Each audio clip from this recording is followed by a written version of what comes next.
الحمد لله رب العالمين والصلاة والسلام على سيد المرسلين وعلى آله وصحبه أجمعين أما بعد. قال الله عز وجل في القرآن المجيد والفرقان الحميد: أعوذ بالله من الشيطان الرجيم، بسم الله الرحمن الرحيم. وقضينا إلى بني إسرائيل في الكتاب لتفسدن في الأرض مرتين ولتعلن علوا كبيرا. صدق الله العظيم. معزز حاضرین، قرآن پاک میں 114 صورتیں ہیں.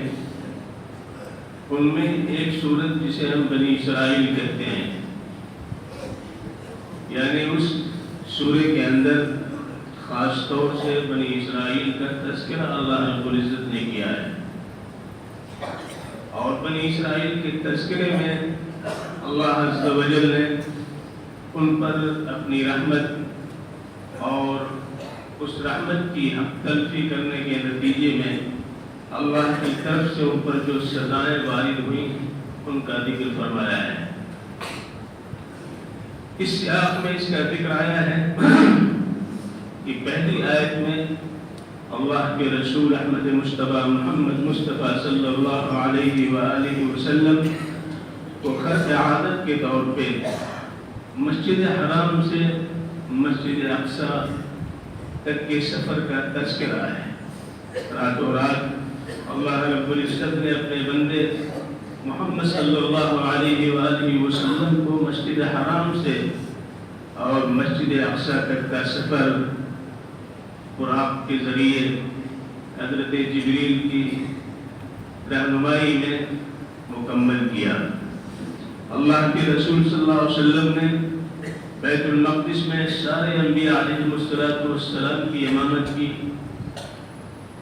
جو اس بات کا اعلان تھی کہ اب سیادت و قیادت بنی اسرائیل سے منتقل ہو کر کے بنو اسماعیل کے لیے اور خاص طور سے قریش کے لیے، اہل مکہ کے لیے، محمد الرسول اللہ کے لیے اور آپ کی امت کے لیے طے کی جا چکی ہے. لیکن اسی سیاق میں اس کا تذکرہ ضروری تھا جو اللہ رب العزت نے کیا کہ یہ اللہ کی ایک رحمت کا خاصہ ہے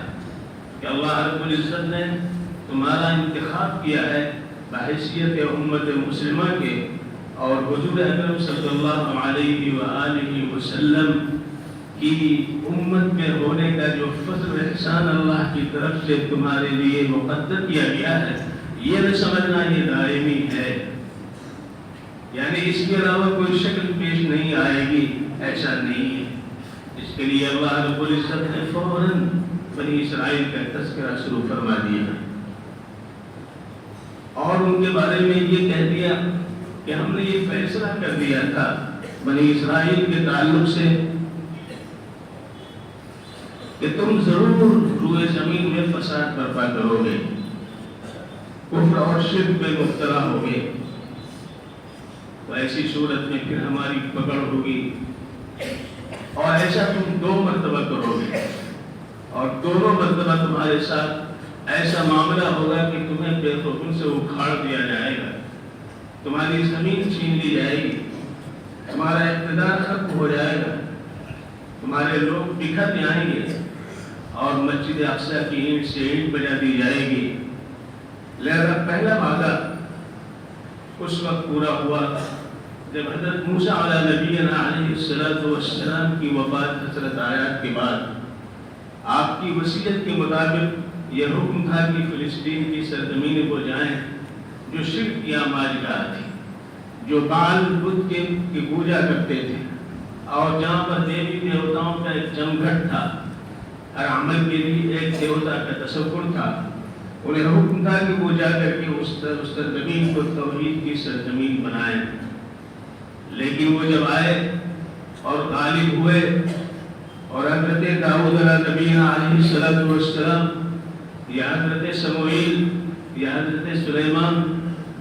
یہ 3 حضرات کی آمد اور اقتدار کے نتیجے میں انہیں جب وہاں پر قوت حاصل ہوئی تو بجائے اس کے بعد میں اس توحید کے علم بردار بنتے، شرک، بت پرستی، ظلم و زیادتی، جبر کا معاملہ وہ کرنے لگے۔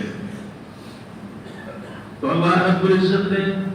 پہلے وعدے کے مطابق آشوریوں کو، بابلیوں کو ان پر مسلط کیا اور انہوں نے ان کو ادھر بدر کر کے رکھ دیا، ان کے قوت و اقتدار کو ختم کر دیا۔ فَإِذَا جَاءَ وَعْدُ أُولَاهُمَا بَعَثْنَا عَلَيْكُمْ عِبَادًا لَنَا أُولِي بَأْسٍ شَدِيدٍ فَجَاسُوا خِلَالَ الدِّيَارِ وَكَانَ وَعْدًا مَفْعُولًا۔ یہ ہونا تھا اور ہو کر کے رہا۔ اس کے بعد اللہ رب العزت نے پھر ان کو موقع دیا، ثُمَّ رَدَدْنَا لَكُمُ الْكَرَّةَ عَلَيْهِمْ وَأَمْدَدْنَاكُمْ بِأَمْوَالٍ وَبَنِينَ وَجَعَلْنَاكُمْ أَكْثَرَ نَفِيرًا۔ پھر ہم نے تمہیں غلبہ دیا، تمہیں ہم نے قوت دی اور تمہیں مال و دولت سے نوازا اور تمہیں آل و اولاد سے بہرور کیا اور تمہارے لیے جتھا تیار کر دیا، لشکر تیار کر دیا تاکہ تم حق پر گامزن رہو اور حق کی دعوت دیتے رہو، شرک و بت پرستی اور اعتداء اور ظلم و زیادتی اور جبر سے اپنے آپ کو پاک رکھو۔ لیکن تم نے کیا کیا؟ اس کے بعد پھر روش تم نے اختیار کر لی۔ لہذا ہمارا دوسرا وعدہ ہے سن 63 قبل مسیح، حضرت عیسیٰ علیہ السلام کی پیدائش سے 63 سال پہلے رومی حاکم، رومی بادشاہ اومپی آیا۔ اومپی بھی انہی میں سے آپس میں جھگڑے اور اختلاف کی بنیاد پر ایک طبقے نے، ایک جماعت نے اسے آنے کی دعوت دی، اور جب اومپی آیا تو اس نے اینٹ اور شرم کی وجہ دی اور بنی اسرائیل کو تحت کیا اور ان کو ایسا بکھیر دیا کہ کہیں کا نام لینا مشکل تھا۔ یہ دوسرا وعدہ تھا جو اللہ رب العزت کی طرف سے پورا ہو کر کے رہا۔ ان احسنتم احسنتم لانفسکم وان اسأتم فلها فإذا جاء وعد الآخرة ليسوءوا وجوهكم وليدخلوا المسجد كما دخلوه أول مرة وليتبروا ما علوا تتبيرا۔ تو سن 63 قبل مسیح میں یہ بھی ہو گیا۔ اس کے بعد اللہ رب العزت نے فرمایا عسى ربكم أن يرحمكم، ممکن ہے یہ کہ اللہ تبارک و تعالیٰ تم پہ رحم سیر فرمائے۔ تم نے پہلی دفعہ میں ناہنجاری کا ثبوت پیش کیا اور دوسری دفعہ بھی تم نے ایسا ہی کیا، لیکن پھر اللہ بڑا رحیم و کریم ہے، پھر وہ تم پہ رحم کرے گا۔ عسى ربكم أن يرحمكم، لیکن آگے فرما دیا وَإِنْ عُدْتُمْ عُدْنَا، اگر تم پہلی روش اختیار تم نے کی تو ہماری بھی روش سزا لینے کی وہی ہوگی جو پہلے ہو چکی ہے۔ وَإِنْ عُدْتُمْ عُدْنَا، اللہ تبارک و تعالیٰ نے صاف صاف یہ فرما دیا وَإِنْ عُدْتُمْ عُدْنَا، اگر تم ایسا کرو گے تو پھر ایسا ہو کر کے رہے گا۔ اللہ رب العزت نے اس قوم کو بڑی تمکنت دی تھی، اس قوم کو بڑی عزت دی تھی، بڑی فضیلت دی تھی، بڑی عصمت دی تھی، لیکن اس نے اپنے آپ کو اس سے معذور کرنے کی کوئی سبیل، کوئی سبب اس نے نہیں چھوڑا، لہذا اسے معذور کر دیا گیا اور ہمیشہ کے لیے ذلت و نکبت و رسوائی اور نفرت لوگوں کے دلوں میں ان سے پیدا کر دی گئی۔ ضربت علیہم الذلۃ والمسکنۃ وباءوا بغضب من اللہ ذلک بأنہم کانوا یکفرون بآیات اللہ ویقتلون النبیین بغیر الحق ذلك بما عصوا وكانوا يعتدون۔ ان کے وہ تمام وہ برائیاں ہیں جس کی بنیاد پر اللہ کا فیصلہ ان کے بارے میں ہوتا رہا ہے، اس کا تذکرہ کیا گیا، اور اس میں سب سے بڑی اور اہم بات یہ ہے کہ انہوں نے اپنے انبیاء کی نہ صرف بات مانی بلکہ ان کو قتل کیا۔ لہذا اللہ رب العزت نے ان کے اوپر اتفاق نازل کیا، اور تاریخ شاہد ہے کہ تاریخ کے ہر ادوار میں یہ کہاں کہاں سے نکالے گئے، کہاں کہاں پہ مارے گئے، کہاں کہاں ذلیل کیے گئے، اور پھر اللہ رب العزت نے یہ آخری موقع ان کو دیا۔ یہ اتنا خوشی تھے، ان کا کوئی سہارا نہیں تھا، کوئی ملک قبول کرنے کے لیے تیار نہیں تھا، لیکن برٹش نے، انگلینڈ نے اور امریکہ نے مل کر کے 5 فرقوں کے نتیجے میں فلسطین کی سرزمین کا ایک حصہ ان کو دیا. یہ پناہ گزین ہے،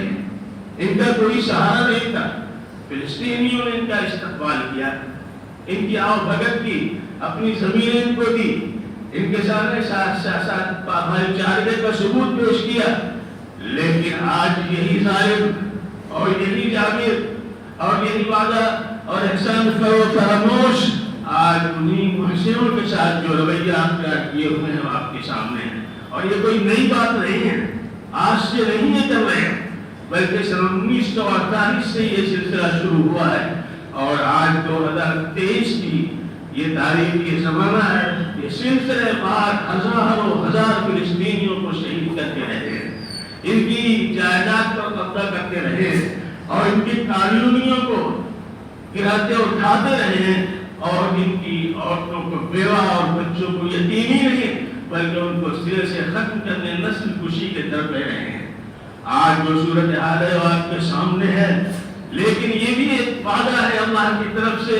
کہ جینا بکم لطیفہ، ایک اور زمانہ آئے گا جب سب کو جمع کریں گے ایک جگہ، اور سب جب جمع ہو جائیں گے اور ان کی زیادتیاں بڑھ جائیں گی، ان کے حالات وہی ہو جائیں گے جیسے پہلی دفعہ اور دوسری دفعہ ہوا تھا، تو پھر ہمارا وعدہ آئے گا اور پھر ان کو اس طرح سے مارا جائے گا کہ جناب محمد رسول اللہ صلی اللہ علیہ وآلہ وسلم نے یہ پیشنگوئی فرمائی ہے اور آپ کی پیشنگوئی حق ہے. ہر پیشنگوئی پوری ہوتی ہوئی چلی جا رہی ہے. انشاءاللہ ثم انشاءاللہ یہ پیشنگوئی بھی پوری ہو کر کے رہے گی کہ جناب محمد رسول اللہ صلی اللہ علیہ وسلم نے فرمایا کہ ایک دن وہ آئے گا کہ یہود کے ساتھ ایسی سخت جو ہے ایسی سخت کشمکش ہوگی، ایمان کا آرائی ہوگی اور اس میں ایک مرحمہ عظمیٰ کا صدور ہوگا، ایک بڑی جنگ ہوگی اور بڑی تباہی آئے گی. لیکن اس تباہی کا سب سے زیادہ نمایاں پہلو یہ ہوگا کہ یہودی کا ایک بچہ چھپ کر کے مارا جائے. اگر یہودی کوئی پتھر کے پیچھے چھپا ہوا ہوگا وہ پتھر بول پڑے گا، وہ پتھر کہہ پڑے گا، وہ پتھر شاہد و گواہ بن جائے گا کہ میرے پیچھے یہودی چھپا ہوا، اس کو بھی قتل کر دو. اللہ تبارک و تعالیٰ کی طرف سے ایک بار اللہ کی پکڑ، اللہ کی سزا جو ہوتی ہے اس قوم کے ساتھ وہ آخری لمحے اس طرح ثابت ہوگی اور اس طرح پورے خطے کے اندر پوری دنیا کے اندر اسلام انشاءاللہ قائم ہوگا، دائم رہے گا. اور یہ اسلام اس کے قیام کے لیے، کائنات کی بقا کے لیے، کائنات کی سرگرمیوں کو قائم رکھنے کے لیے، کائنات پر اسلام کی حکمرانی جب تک رہے گی اور جب تک مسلمان یہاں زندہ رہیں گے انشاءاللہ ثم انشاءاللہ یہ کائنات باقی رہے گی. آپ وہ ہیں جس سے کائنات کا بقا اور اس کا استحکام ہے. لیکن یہ واقعات اس ذہن میں سنائے گئے ہیں کہ دیکھو اب تمہارے لیے جو راستہ ہے، تمہیں اللہ کی پکڑ سے اگر بچنا ہے، تمہیں سزا معروف ہونے سے بچنا ہے تو ان ھذا قرآن یہدی للتی ہی اقوم، صحیح راستہ، صحیح گامزن رہنے کے لیے وہ طریقہ اور صحیح منزل تک پہنچانے کے لیے جو اللہ کی کتاب ہے یہ قرآن پاک.